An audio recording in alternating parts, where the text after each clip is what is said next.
Alright, Trekkers and Trekkers, it's time to review the final episode of Star Trek Deep Space Nine Season 2, the Jem'Hadar. Jake Cisco brushes a small plane as Commander Benjamin Cisco enters their quarters. He tells his father he is growing Bajoran counterpods for a science project to see which hybrid yields the largest root. That's it? You're just going to watch them grow? Benjamin asks. Jake seems content with the project, but Benjamin thinks he can find something more challenging and asks Jake what he would do if he could choose any science project he wanted. After thinking it over for a second, Jake says he will learn how to pilot a runabout. As that would not be a science project, Benjamin asks for a second chance, and Jake suggests he would visit the Gamma Quadrant to conduct a planetary survey.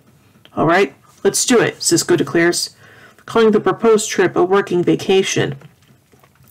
As Major Kira reviews the arrival roster for Cisco in his office, he suggests he visit a new base around the Gamma Quadrant, as she heard the new irrigation system is impressive. He tells her he hopes to spend time alone with Jake and notes with amusement that he will miss a reunion between Jadzia Dax and a rival of hers, Captain Kogue.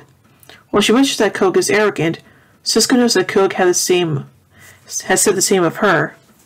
Jake enters and announces that he has invited Nog to come along on their trip, at which point Dax and Kira sense the awkwardness of the moment to quickly leave. Cisco reminds Jake that the two of them were supposed to spend time together, but Jake says Nog plans to drop out of school if he fails the project. Mrs. O'Brien has given her permission for the two of them to team up. Reluctantly, Cisco agrees to let Nog come along. In Quark's bar, the Froggy knows that Warren has been glumly sitting with the same drink all day and asks him to talk about whatever is bothering him. I'm not just a bartender. I'm your friend. Whatever it is that's wrong, I'm here for you.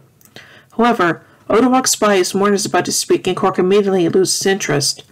He actually follows Odo and inquires about Cisco's response to a request that he use the station's monitors to sell merchandise. Odo informs him it is a firm no, and Quark wonders why. Odo suggests that perhaps Cisco does not like him. Quark dismisses the idea. He asks if there is any way to change Cisco's mind, to which Odo simply laughs and walks away. Nog interrupts his uncle's scheming to announce that he will be unable to work for the next few days.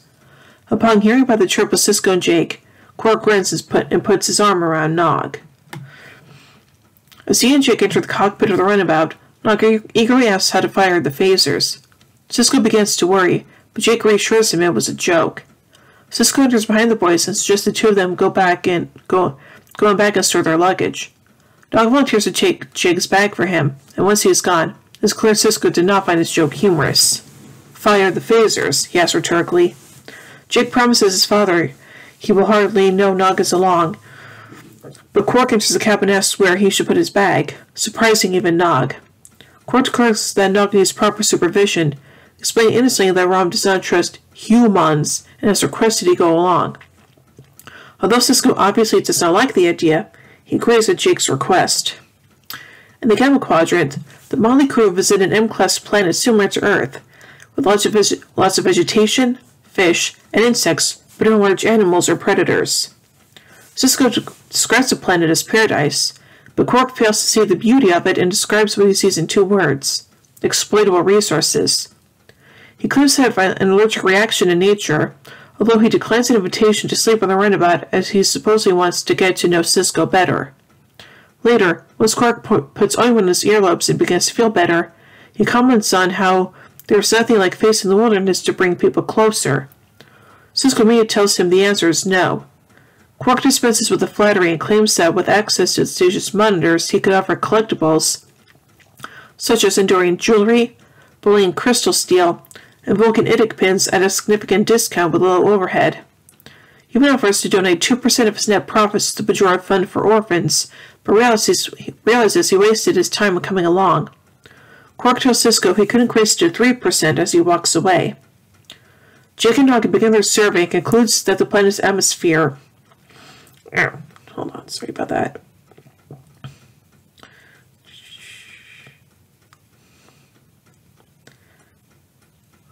There we go, okay, sorry about that. Had a little technical issue there, but anyway. Jake and Nog begin their survey and concludes that the planet's atmosphere is 77% nitrogen, 21% oxygen, and 2% carbon dioxide. They find traces of various elements of the water and inform Cisco that they plan to check other water sources. But Cisco suggests taking a break until tomorrow as he is about to cook dinner.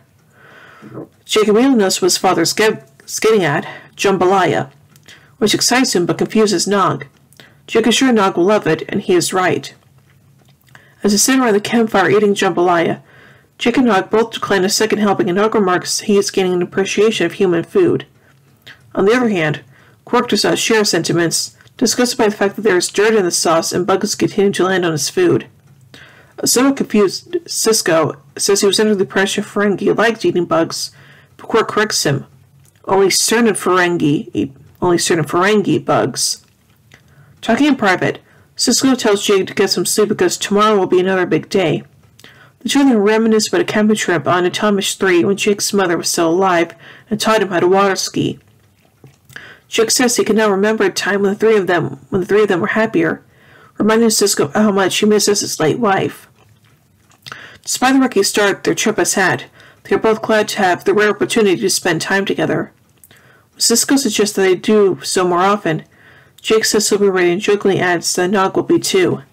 As the two of them laugh, a shrill cry from Quark brings them back to reality.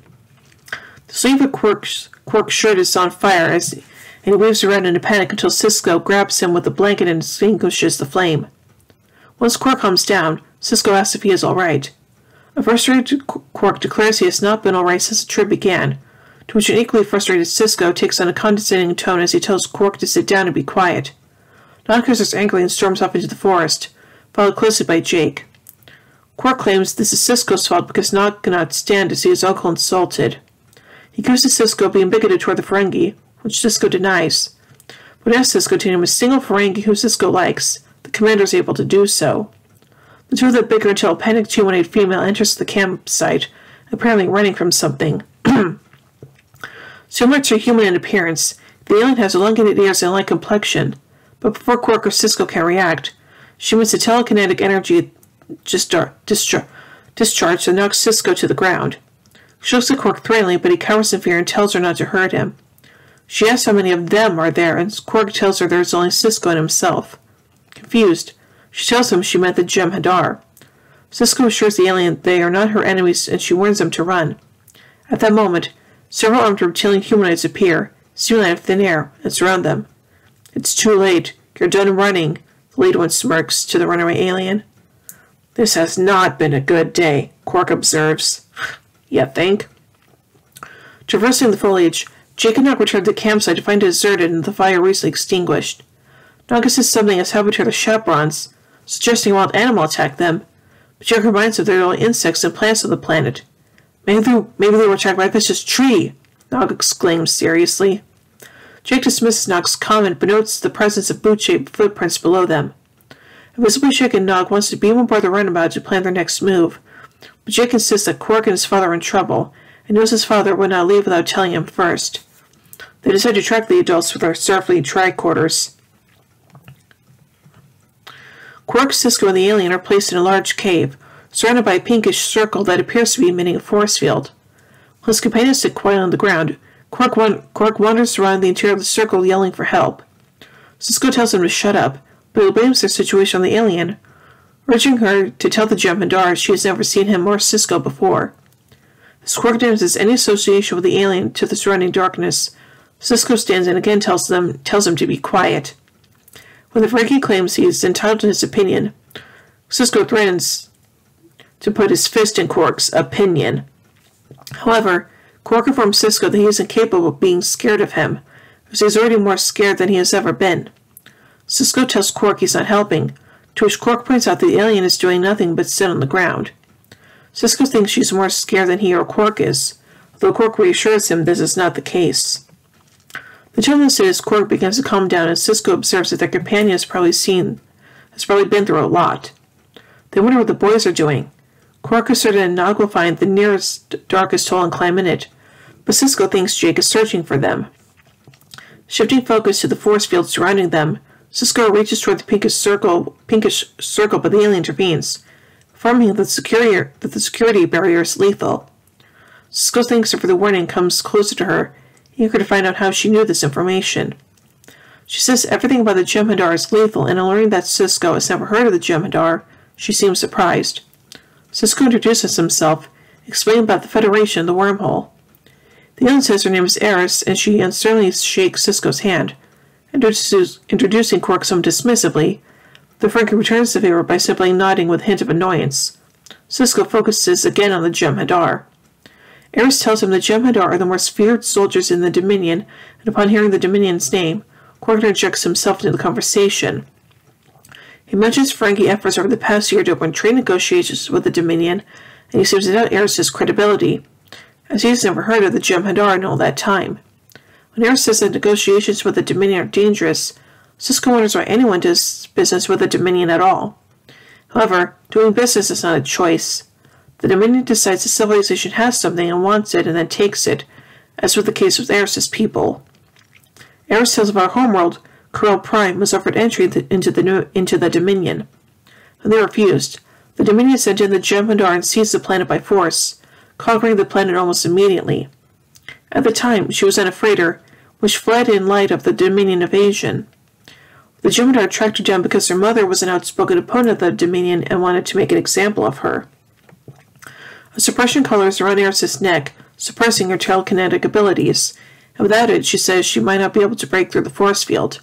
However, she believes that escape would be impossible even if she did break through, as no one escapes from the Jem'Hadar. Cisco points out the limited number of guards, indicating overconfidence on the Jem'Hadar's part. He attempts to take the device off, believing it is the only thing between them and freedom. Meanwhile, Jake and Nog have aimlessly wandered through the forest for hours when Jake picks up Puma life signs on his tricorder. They spot the Jem'Hadar camp, and while Jake wants to get a closer look, Nog points out the Jem'Hadar probably will not look any friendlier close up. Having resumed his attempts to attract attention, Quark continues to yell into the darkness as Cisco and Eris talk. Eris asks whether they have to take Quark with them if they escape, and as he works on the suppression collar, Cisco points out that Quark's seemingly useless chatter is in fact serving a purpose. After all, he points out his Jem'Hadar officer named Talan enters. If there's something Quark is good at, it is attracting attention. Quark and Eris stand behind Cisco as Talan deactivates the force field and steps into the circle. He discusses why they are being held, saying only that the Founders do not want them released. Quark intervenes and offers Talan 1,000 cases of tulip berry wine. His response is to grab Quark by the chest forcefully, nearly crushing the Ferenghi's rib cage. Cisco begins to intervene, but pulling out a phaser, Talan tells him not to bother and throws Quark to the ground. When Cisco demands to speak with the Founders, Eris finally claims they do not exist. Talan insists they do and reveals that the Founders created the Dominion. However, he refuses to allow Cisco to speak with them.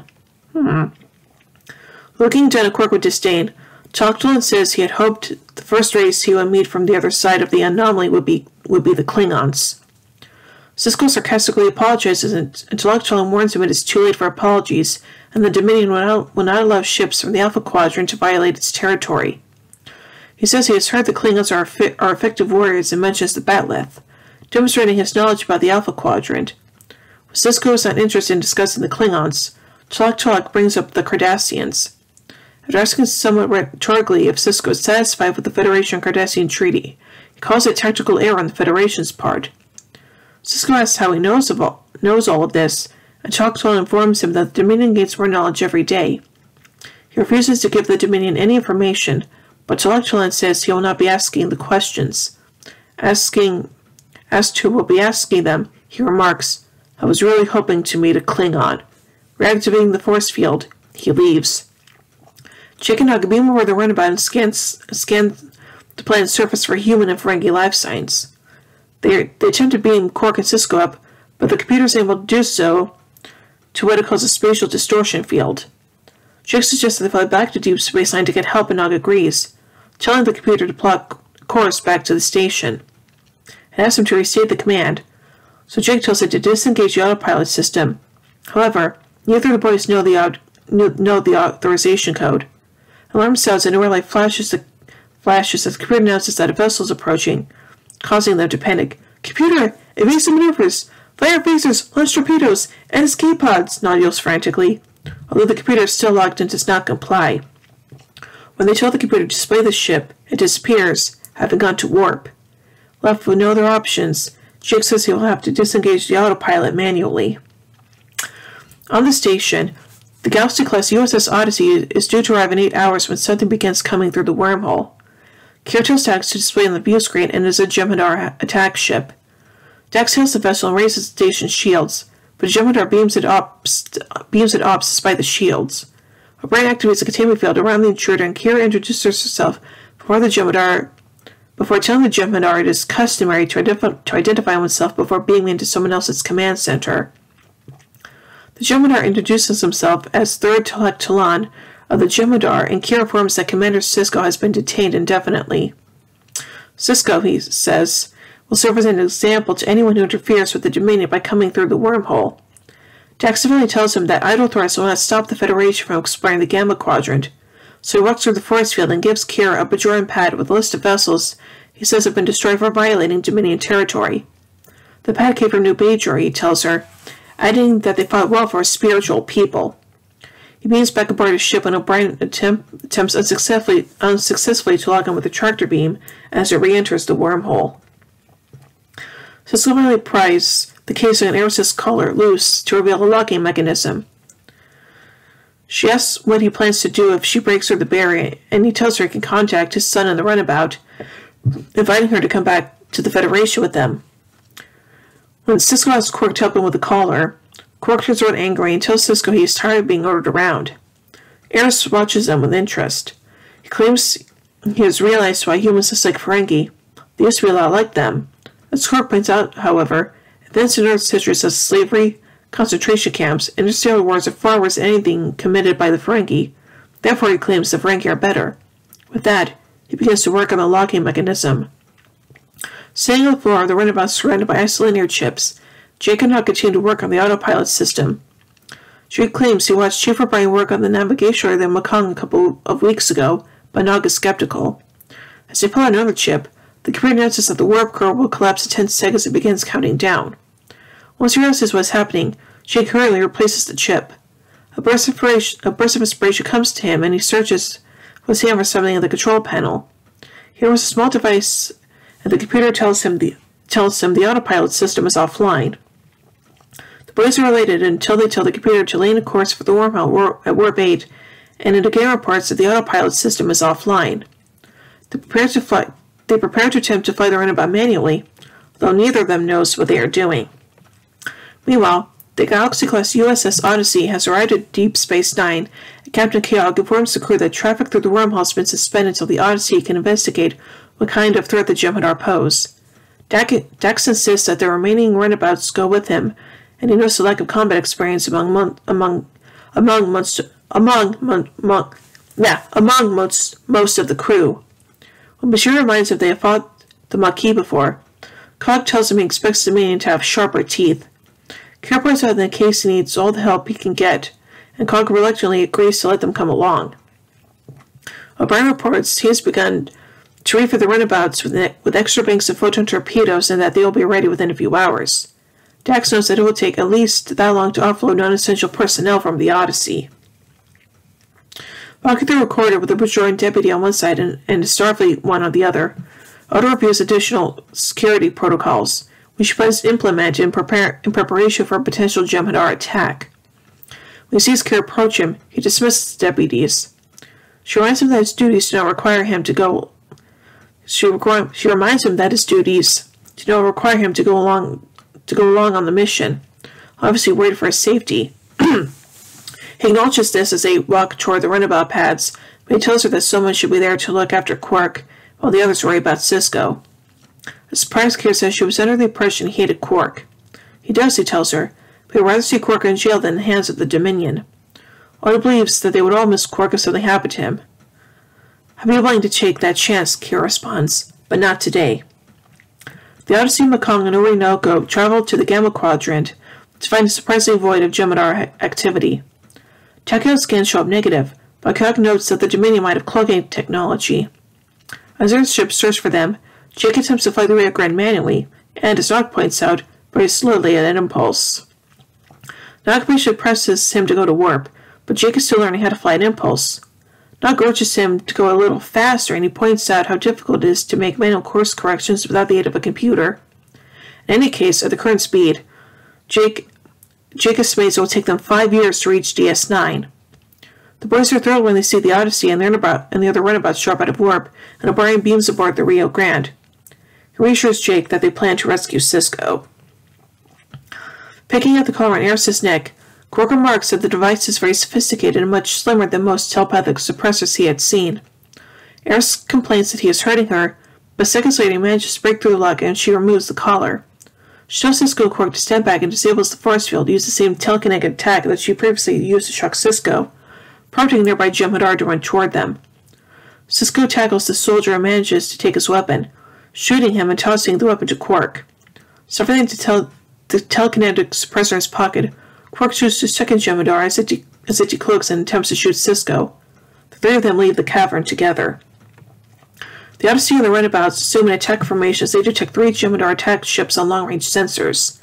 However, O'Brien informs Cog that he will have to break formation as half of the runabout's systems are non-functional. Cog tells him to head for the wormhole, but gives him 10 minutes to try to locate Cisco.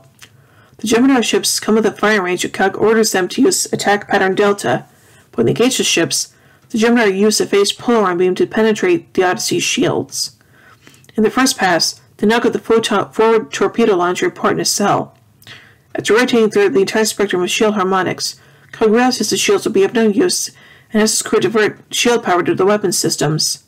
The Jem'Hadar seem intent to focus on the Odyssey, despite the Mekong and Orinoco's attempts to draw fire away from it. Oblivious to the events transpiring around them, Eris, Quark, and Cisco run through the woods looking for Jake and Nog. Quark is out of breath and must rest, but Cisco refuses to leave him behind, noting that they would not have escaped from the Jem'Hadar without him. They are transported off the surface as they talk. Once they're runabout, Cisco greets Jake warmly, while Quark grabs Nog's ear and tells him he is never going on a field trip again. As the Mekong, the Orinoco, and the Odyssey concentrate their fire on a single Jem'Hadar fighter, it returns fire on the Mekong's sensor array, disabling it, and is forced to initiate evasive maneuvers as the Federation forces appear to be losing the dogfight. Fortunately, O'Brien contacts the Odyssey to inform them he has rescued Cisco and the others. Kong tells the runabouts it is time to leave, but as ships retreat, one of the Jem'Hadar ships heads straight for the Odyssey. Cambridge tried to intercept with no success, but rather than the fire of the larger vessel, the Jem'Hadar intentionally rammed the Odyssey's secondary hull and the deflector dish, initiated a chain reaction that causes the ship to explode. Oh, man. There's a momentary silence, as no one can believe what they have just seen. O'Brien, still stunned, wonders why anyone would ram a retreating vessel. Cisco realizes the unfortunate answer. The Jem'Hadar were sending the Federation a message about the Gamma Quadrant. With their Jem'Hadar vessels gone, the runabouts solemnly return to the Alpha Quadrant. Quark pulls Cisco aside as the others exit the runabouts, holding up the telepathic suppressor and telling him they need to talk. Meanwhile, the rest of the crew greets Eris and Ops. She comments how disorienting it is to think she is on the other side of the galaxy, but Cisco enters, armed, and tells her she'll have to get used to it. The rest of the crew backs away from Eris as Cisco approaches her, accompanied by Quark, still holding the collar. Quark explains that he believed there might be a market for the suppressor in the Alpha Quadrant, and she realizes the collar was nothing but a sophisticated locking device. Cisco notes that she could use her telekinetic abilities at any time, and that's why she did not. As Eris points out, he already knows the answer. The Jem'Hadar wanted Cisco and this to escape in order to plant Eris as a spy. Well done, Commander, she replies arrogantly as he hypothesizes.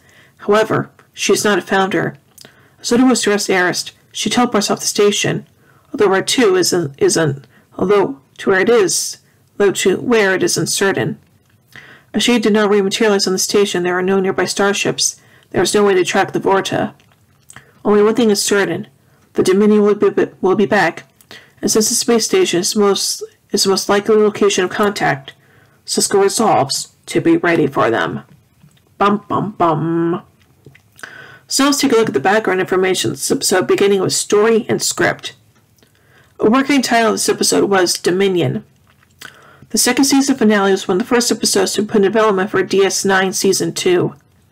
This installment had its roots in an idea that was intended to serve as the first season finale. It would involve a crossover between Star Trek The Next Generation DS9, in which both crews face a ruthless intergalactic invasion force. The original script for this episode mentioned that the Jem'Hadar shroud was intended to be similar to that employed by the Tosk. It is also noted that the Tosk were engineered as a gift to the Hunters as a reward for their loyalty to the Dominion, thus establishing that the Hunters and Tosk were Dominion members. Writer Robert Hewitt Wolfe confirmed this connection, saying, quote, "You want some Tosks that you can hunt. The Vorta will provide them for you." The thought behind this is that the same people who breed the Tosks as gifts to the Hunters breed the Jem'Hadar as well. However, none of this is actually mentioned in the episode itself. According to Robert Hewitt Wolfe, the Dominion knew about the Federation long before the discovery of the Bajoran wormhole and plans to deal with it when the time came. However, the Dominion did not expect contact with the Alpha Quadrant for another 200 years, which is explained in Surge Part 2. With the wormhole providing immediate access between the Alpha and Gamma Quadrants, Wolfe said the Dominion's plans for the Federation were disrupted, which explains why he chose to observe and gather information until the end of the second season. Of the organization of the Dominion, Robert Wolfe explained, quote, "The businessmen, the Vorta, were the negotiators. The friendly guys who show up with the carrot. Hey, where are your friends? Have some phaser rifles or space travel, whatever the hell you want. We'll arrange it. All you have to do is owe us. Then, if you don't toe the line, they kick your ass with a Jem'Hadar." Writer-producer Ira Bear admitted that mistakes were made in the process of defining the personality and nature of the Vorta. This is most evident in the lack of telekinetic powers among later Vorta characters, and the fact that Eris did nothing to acknowledge Odo as the founder, and as the idea of the founder as being changelings were not conceived of yet. In an early version of the script, Quark said the 100 Years' War, the Auschwitz concentration camp, and the Terrorist massacre as barbaric events that nothing in Ferengi history could match. After Quark's speech, which concludes that the Ferengi are less barbaric than humans and thus better, the stage direction said that, while Cisco is not all convinced, Quark's words gave him food for thought. According to Ira Bear, quote, "We were going to end the second season, and it was time to lay to rest this long-time feeling that the Ferengis were the failed villains of the Star Trek universe.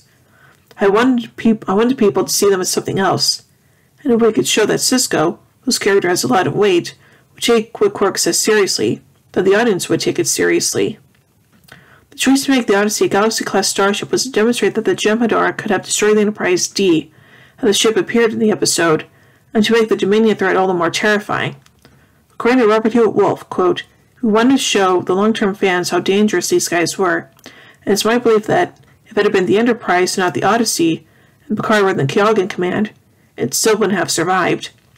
Wolfe also stated, quote, "You had this crazy idea to blow up a ship that looked just like the Enterprise as our season 2 finale, and that kind of implied something." And now on to cast and characters. Actress Molly Hagan commented, quote, "I love the Ferengi, so anytime they had a lot to do, I was happy. Armin particularly is so damn funny I could watch him read the phone book. I loved this episode and I loved all the quirky head gestures I made, and I looked so beautiful. It was a terrific cliffhanger." The actor who played Captain Keogh, Alan Oppenheimer, was previously seen in the TNG episode Rightful Heir as Koroth, the chief cleric of Bareth responsible for the cloning of Kahless, and later played a Nazu ambassador in the Voyager episode Rise. And now on to the production of this episode. The outdoor scenes on the Gamma Quadrant planet were filmed at the Descanso Gardens in the Los Angeles suburb of La Cañada, Flint Ridge. Of the Jem'Hadar makeup, Michael Westmore explained, quote, "You start with the concept of the rhinoceros nose, but without a horn. If you put a horn on it, viewers would say, 'Oh, rhinoceros.' But what makes Star Trek so interesting is that you give the creatures the same feel and meanness, but putting little horns all around the face. It makes them dangerous. If you bump into one, you're going to bleed, so you know automatically that you never get close to the Jem'Hadar." The Odyssey was a reuse of the 4-foot Enterprise D model originally built for TNG.